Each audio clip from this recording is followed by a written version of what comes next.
Bienvenue tous. This is our International Press Review in the papers today with Lana Camorria. Lana, starting with the anniversary of the discovery of, the killer disease, AIDS.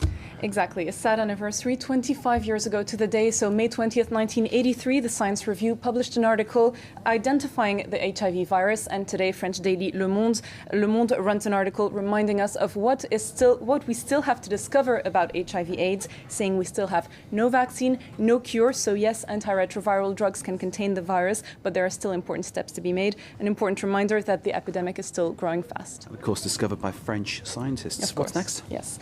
On to the U.S., where Tuesday will be another big night. You said it earlier. Kentucky and Oregon are voting today in their primaries. Every night's a big night in the U.S., yes, isn't it? Recently it is. And American papers now are talking of another milestone for Barack Obama, who's going to confirm his lead on his rival Hillary Clinton.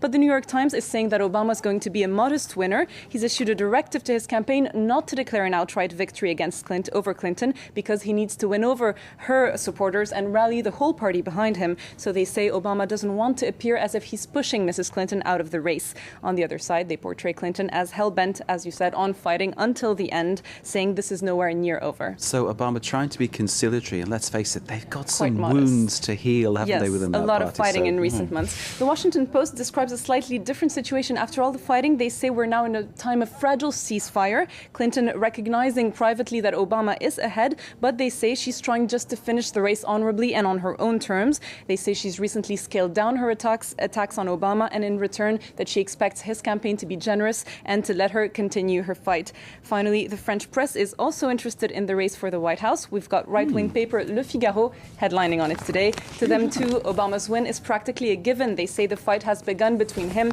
and Republican nominee John McCain, and they also run an article about how Obama is going to wait before he declares victory.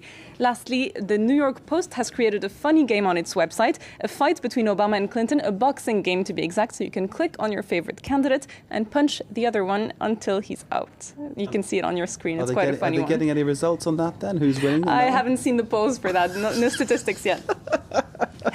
Okay, what's next? Italy, after U.S. politicians fighting dirty, another story about dirt, more exactly, garbage. This is kicking up a stink in Italy, isn't it? Yes, absolutely. So Naples, has been plagued by a trash management crisis. Tomorrow, the new government is going to hold its first official meeting, and they will notably discuss this problem. So Italian daily Libero reports that the Imam of Naples Mosque has asked Prime Minister Berlusconi to find a solution, asking him to save Naples. In another daily, Corriere della Sera, we have a cartoon showing Berlusconi not as a savior, but as a would-be magician, trying to get the trash to disappear. Quite a telling cartoon, and failing miserably in doing so. And also in Corriere della Sera, an editorial entitled The Decisive Battle. The writer says Berlusconi's credibility is at stake, but also Italy's international image. And foreign papers indeed are commenting the situation. In French left-wing daily Libération today, we've got the whole front page devoted to Naples with a really good headline. They say, Voir Naples et pourrir. So that's a wordplay on the expression, see Naples and die, supposedly die of happiness, as the expression goes, well, here the headline means see Naples and rot just like the trash. It's very unlike the French press to come up with a snappy headline. It's quite witty, isn't it? It's very, very well, unlike I don't the see French why press. the French press couldn't come up with that. Well, maybe French journalists think they're very serious. I think that's what it's all about, whereas British journalists tend to try to entertain a bit more. Okay, talking of entertaining, what's next? Something Italy can be proud of to end this press review, and I'm glad you did this one. Screen siren Monica Bellucci. The beauty made her appearance at the Cannes Film Festival in the south of France on Monday, and of course now Tuesday's papers are all commenting. Corriere della Sera, of course, but also another Italian paper, La Stampa, who calls Bellucci the cursed diva. She's presenting her latest film called Sangue Pazzo, directed by Marco Tullio Giordana, and in the motion picture she is indeed a cursed diva. So only one picture of Monica Bellucci. I'm very disappointed. There were two, I believe. So in her new film, she's an actress who collaborated with the fascist regime. Also another photo in French dailies. Okay, well, I'm sure we'll catch more on Monica Bellucci in our Cannes coverage as we're doing every day here on France 24. Thanks, Lana. Thank you. And thank you for joining us. Stay with us.